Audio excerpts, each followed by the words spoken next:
Good Will Hunting, the protagonist is based on Will, a prodigy that followed a similar path. Will, tested at an IQ of 140, thought to be genius level. The movie explores different types of intelligence. Will is excellent at mathematics and has a photographic memory. How does this work? For example, in this scene itself, we see how Will interjects in a conversation and talks about his interest in the subject. The second scene showcases how Will is intelligent, but he's not very intelligent emotionally, as his best friend needs to keep on reminding him how he can do much better in life and deserves to lead a better life with the abilities he has.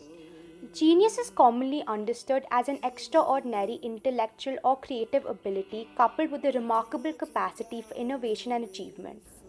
Will doesn't exhibit emotional intelligence as he is quick to push people away and has a flaring temper.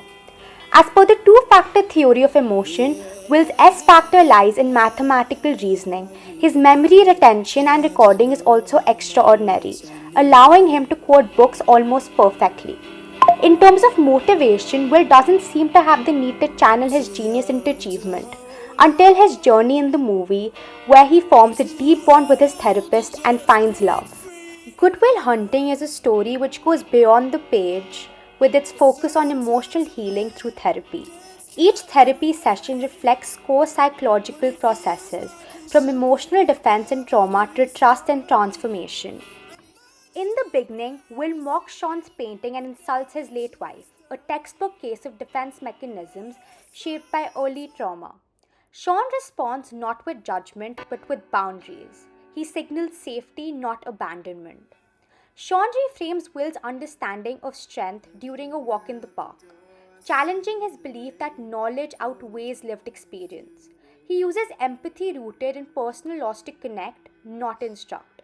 In later sessions, when Will reverts to sarcasm, Sean's silence becomes a therapeutic tool, disrupting Will's patterns and shifting the power dynamic. Through humor and self disclosure, Sean models secure attachment and emotional openness. As Will begins sharing memories of childhood abuse, the therapy enters deeper territory. The breakthrough arrives with Sean's repeated affirmation: "It's not your fault." This moment confronts Will's internalized guilt, triggering emotional and cognitive restructuring. By the final session, Will chooses to risk connection and step into uncertainty. This isn't the result of advice, it's the product of being consistently seen and accepted. The therapy portrayed in Good Will Hunting is powerful because it's real. It's not your fault.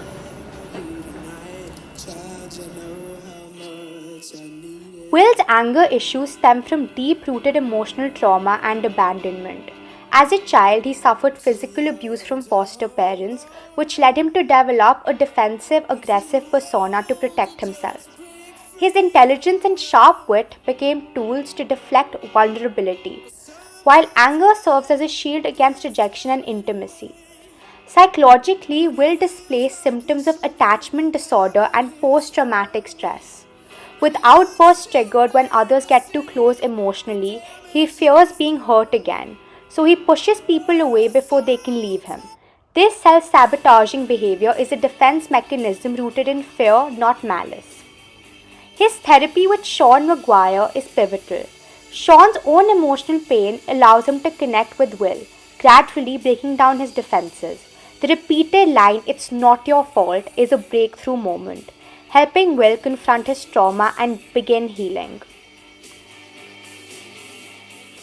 Will doesn't talk about grief explicitly, but it's embedded in his character.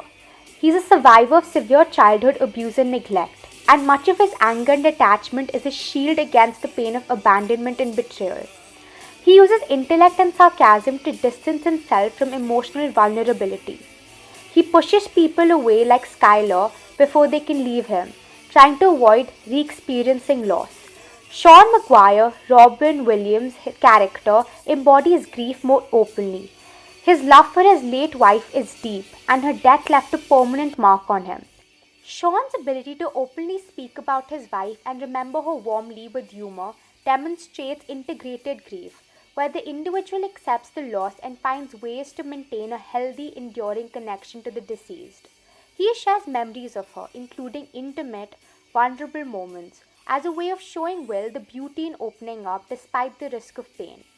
According to Bowlby's attachment theory, Sean models secure attachment. He has loved, lost, and remained emotionally open.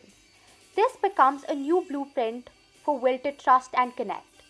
His grief gives him empathy. Unlike the other therapists, he connects with Will because he understands what it means to hurt deeply. It's not your fault is such a powerful scene because Sean knows how it feels to carry pain that isn't yours to bear.